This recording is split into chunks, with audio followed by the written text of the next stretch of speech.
I don't know what's going on, or where the hell I am. Last thing I remember was coming home from a long day of work, being exhausted and thinking that I was just gonna spend the night on the internet. But that isn't at all what happened though, as everything went black after I was tackled from behind in my own home. I just woke up in a dark room, with large iron shackles around my ankles. Almost all of my clothes are gone, except for my underwear and a thin undershirt. My neck is really sore, like I had been choked all night. I reach my hands up to see that I have another heavy shackle around my neck. The chains are so thick that they could keep a tiger from going anywhere. The shackles and the chains are so cold, it hurts my skin. I'm sure if there was any light, I could see clouds of my breath. It's so cold. Beads of sweat drip down the sides of my face as I pant for air. My throat hurts so bad, but it's driving me crazy that I can't even touch it. Where the hell am I?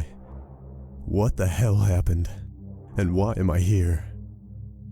My breathing is echoing around me, letting me know how truly alone I am. I don't have any shoes on, so I can feel that the floor is flat concrete. It's lightly covered in dirt, so it scrapes my hands and knees terribly.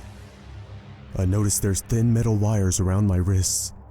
Wires like you'd see in a bike lock, but without the rubber around it. They're so thin and tight that my wrists slightly bleed when I struggle to get them off. It doesn't work at all, and I'm not going anywhere. I sit my sweaty cold back on a large rusty metal pole behind me. The wires on my wrist must be bound to the top of the pole. I can't move far from it, and when I do, my arms lower behind my back. It was like being in some kind of crazy medieval torture device, while someone awaited their fun with me. I started to scream for someone to help me, but with only my echoed voice repeating itself back to me. It was about 20 minutes of me yelling so loud that my voice was cracking. I could feel my throat muscles ripping to shreds as I shrieked and screamed. My throat already hurt, and it made it difficult to even get an audible sound out of my mouth. After a while longer of pushing myself to scream, I realized that not a soul was coming to save me. Nobody could hear me, and whoever put me here wanted me to be sure that I knew that. How long have I been here? Am I missing? Is anybody looking for me? I honestly had no clue what I could have done to deserve this. I don't know if I've been in a coma or what, because my mind is so fuzzy and dazed, I can barely remember my own name. They must have drugged me or something, because I feel like I drank an entire brewery by myself. My body's so weak that I'm almost numb to the touch of the rough, coarse ground beneath my feet. Each spot I moved around to on the ground was colder than the last. I couldn't tell if it was day or night, because there wasn't any windows to look out of. There wasn't any bit of light peeking from anywhere at all. I was surrounded by complete darkness, and nothing made me feel like anything was going to be okay. I sat there starving and thirsty for the longest time after I came to. So much time had gone by that I didn't know if it was hours or days that had passed. The concept of time left, along with my sanity as I grew more anxious each second, feeling blood clots forming on every part of my body that I tried to sit or lean on. You don't understand how horrible it is to not be able to move your hands or feet, to have them tied up so tight all of the time that they turn blue. I soon could only groan in pain as my throat was too dry to holler out any pleas of help. Then after all that time alone, I heard a sound. I heard the sound of a door ominously creaking open. Then a piercing ray of the first light that I had seen in a long time was brightly lighting the stairway beneath the door. I felt my optic nerves shrivel as light seemed to almost burn my pupils. I still couldn't help but stare with my watery eyes that I couldn't even wipe. I would stare at a pair of large boots coming down the steps. They were clean boots, not even a speck of dirt on them. The thick soles of the boots slowly stomped and paced down the stairs. one by one further revealing someone dressed in an all-black jumpsuit and a dark ski mask. The person was on the short side, but in a time like this, their stature didn't matter at all. They held my life within their grasp, and I just wanted to go home. I started to get a bit angry as they stepped down the stairs. Like, who is this motherfucker thinking they can lock me down and trap me? A part of my mind thought if they untied me, that I could easily take them and then make a run for it. The loud thumping of his boots got closer and closer as my heart was thumping just as hard. His jumpsuit looked like something a stuntman would wear when setting himself on fire. I could only wish he would burn in hell, though. I screamed at the masked man furiously to let me go. Then I started asking why I was here. They just stood there staring at me, like they were just a shell of a human being. I kept yelling in anger, asking them what they wanted. Still, they just silently stood there, until I would tire myself out trying to seem crazy and intimidating. I figured if I act like a wild animal, they wouldn't want to come near me. After a few minutes of the psycho glaring at me like I was a painting, he turned around. He went to a dark corner of the room and grabbed a duffel bag. It was a heavy-looking dark red duffel bag that he carried in front of me. He struggled to carry the bag, so he dropped it down rather roughly. When he did, the sounds of heavy steel would clank against the cold concrete floor. The masked man then pulled out a razor blade, like one you would find in a simple box cutter. He then pulled a silver medical table next to him from the shadows, like the ones you see when a doctor has their tools ready for a major surgery. My heart began to run like a racehorse as he then looked at me. He looked at me with his hands still in the dark red duffel bag. He then pulled out a spray bottle filled with a clear liquid. Then followed a few industrial-sized plastic bottles. One was rubbing alcohol, and another was peroxide. There was a third bottle that looked odd because it had small holes at the top. It was so creepy the way this freak just stared at me without blinking while gathering his equipment. After he put all of the items on the platform of the medical stand, he stepped towards the shadows again. He pressed the large red button that lit up after it was activated. When the button was pressed, the wires on my wrist would instantly pull with tremendous force. The wires pulled up so hard that it felt like someone was ripping my arms out of my shoulders. I screamed in pain as I tried to move them, but I couldn't. I was suspended a foot off the ground, while some kind of mechanism in the darkness stretched my body like a piece of gum. There were so many parts of my body popping and cracking while my muscles were tearing on the inside. The evil masked man then stepped towards me as I tried to look away. When he got close enough, he grabbed my face to make me look at him. This horrible person couldn't have been human, and I swear I had to be looking into the eyes of the devil. He slowly ran the sharp box cutter razor all across my face, thrashing and slashing away at every part of what I used to look at in the mirror every day. The smell of blood rushed into my nostrils as I screamed for my life. It was like nails scraping against sandpaper in my throat while I was screaming. It hurt almost as much as the cutting. The monster then put a giant rubber ball in my mouth and tied it to the back of my head to keep me from screaming. It hurt my jaw so bad that I thought it was broken. He continued to run the razor blade across the rest of my entire body, from neck to feet, slicing through what clothes I still had on, and shredding my skin apart. The blood that ran down my body warmed my cold feet as I hung suspended. After they covered me in cuts, I thought it was gonna clean me up and be done with me.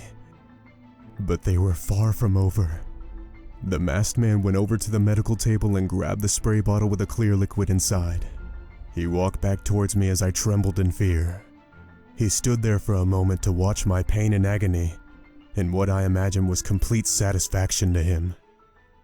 I bet whoever they were probably laughing inside their head, making fun of the way I squirmed and twitched around helplessly like an injured animal. After a moment of staring at me, the maniac started to spray my body. The light mists were not a gentle breeze of cool water that you would wish to feel on a hot day. The guy was spraying mists of lemon juice over my open bleeding cut wounds. I thought what I felt before was pain, but this was a whole nother level of torture. How could someone be capable of doing this to another human being? What festers in the pit of this man so deep that he only unleashes when taking a life? How are there people in the world like this? I couldn't even think anymore as the pain was unbearable.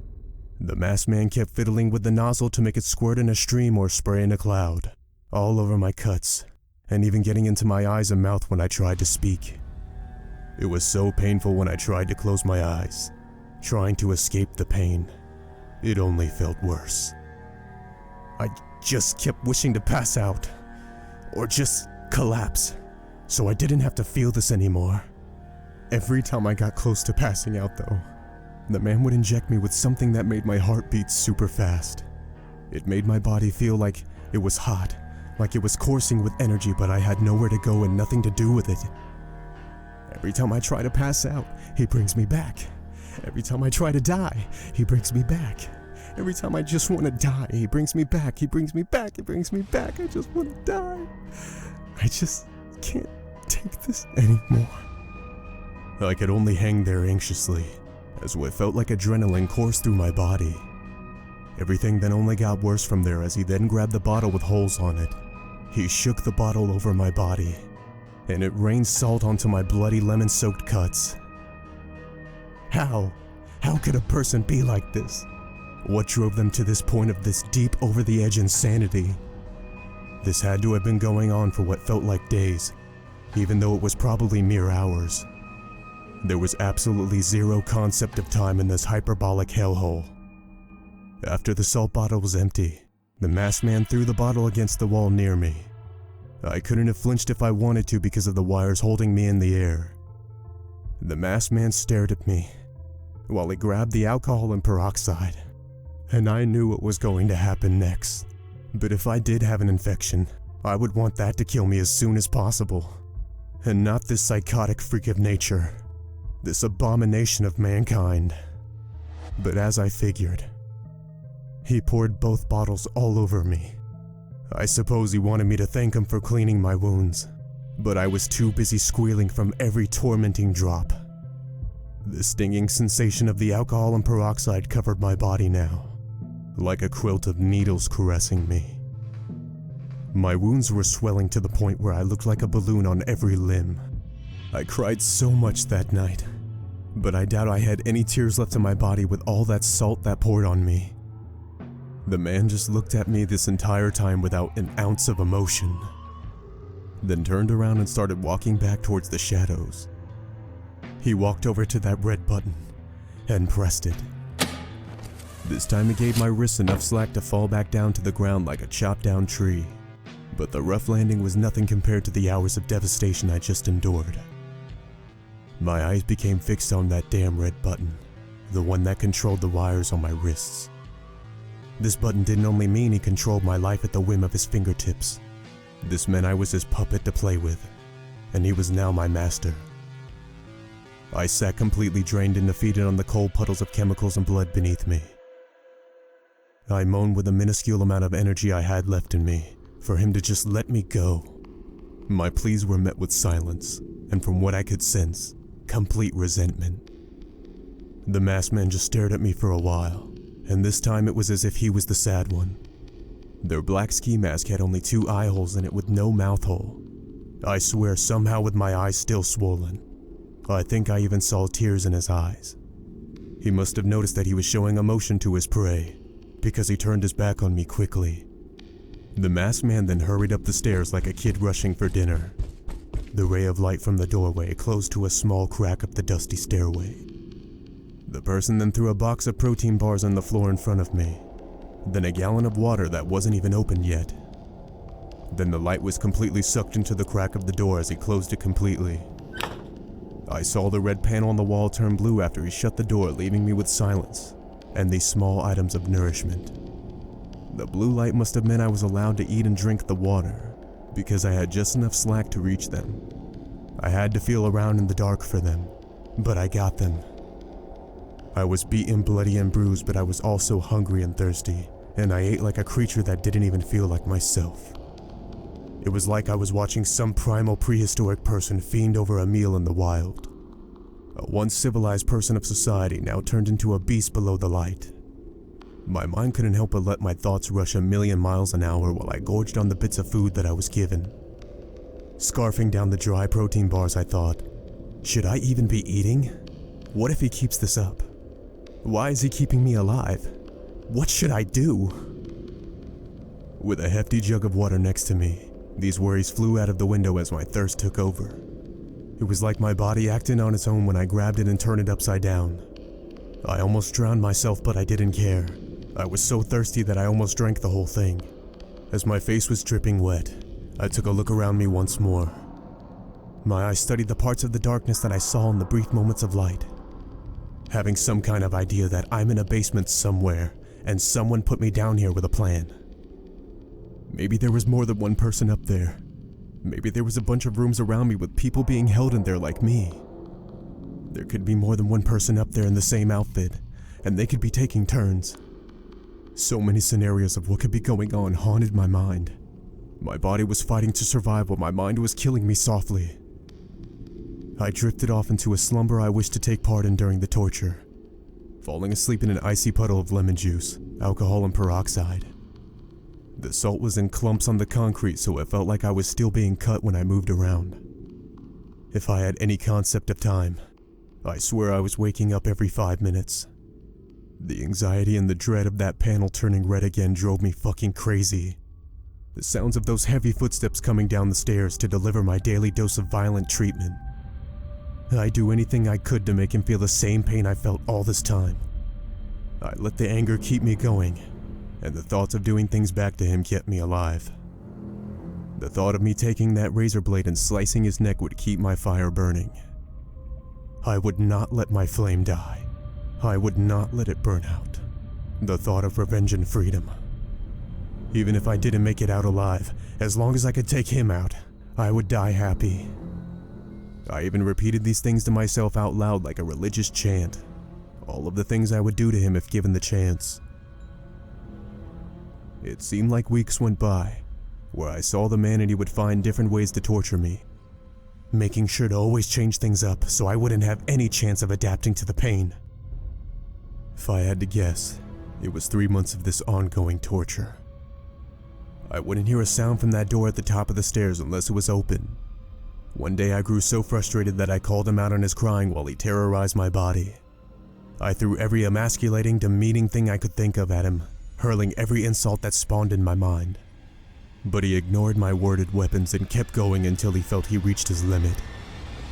Then he would run up the stairs so fast like he was going back to his normal life in the sun. There was one day where he just stopped coming down to do these things to me, but he still kept the wires around my wrists. It drove me crazy because even though I was thankful he wasn't there to hurt me, it drove me mad thinking of when he would be. It's been a while now, longer than usual. I only see his hands that throw down my rations of bitter survival. If it weren't for that, I would have thought he died up there or something, and I was going to be left here to rot. Another odd thing about this is that it's kept the wire panel on blue, letting me have more reach in the basement than usual. I still think about my revenge every single second, and now I feel like it's all I have. Just the hatred and despair of everything that has ever been done to me. I've gotten to the point where I even dream about what I would do to him. Until I'm woken up one night by the sound of metal in a duffel bag. The masked man is returning with his loud thumping boots. I tremble as I wonder what he's been plotting to do to me this entire time. He never says a word, but he speaks with his actions. What is going to happen this time? Will the torture finally come to an end? Will it keep going? The masked man walks down the stairway with the light bulb behind him, and his boots heavy, stomping down the stairs that once again echoed throughout the large basement step by step. I don't even cringe or get scared anymore. I don't have it left in me. I can't help it when he starts, but when he approaches, I know what is to come. But this time he walks different now. He walks now oozing the intentions of a killer. Not just a bringer of pain and suffering, but an end to it. That's what I read when I look at him. and that's how I feel to the very core of my bones. He gets right in front of me, and for the first time in the entire time I've been held captive here, he speaks. "I'm never going to stop this," he said in a stern, commanding voice. "Why the hell are you doing this?" I screamed at him, crying my eyes out. As soon as I asked this, the masked man took off his black ski mask. Immediately I stopped yelling as the air in my lungs left me. I shriveled on the ground crying and backed up towards the pole I was chained to, laying flat against it and screaming as if the wires were tearing me up. But it was my own breakdown. I couldn't take it anymore and fell to the concrete, smacking the side of my head. The man then grabbed a knife and started slashing at my arms and legs as I tried to squirm back. He then started stabbing at me over and over with all of his might as I cried out the only two words that I can muster. "Dad, stop!" When I shouted this, he lowered his bloody knife and grabbed my face. I could only whimper as he spoke while gritting his teeth. "Is that what all of those women and little kids said before you did what you did? Did they beg you to stop too? How could you? My own kid. You sat there during that whole trial and you lied through your teeth to their families. You act as if you haven't done a damn thing wrong. That's how I know that something is wrong with you that will never be fixed. You can't just get away with this. You have to feel everything they felt. It's only right."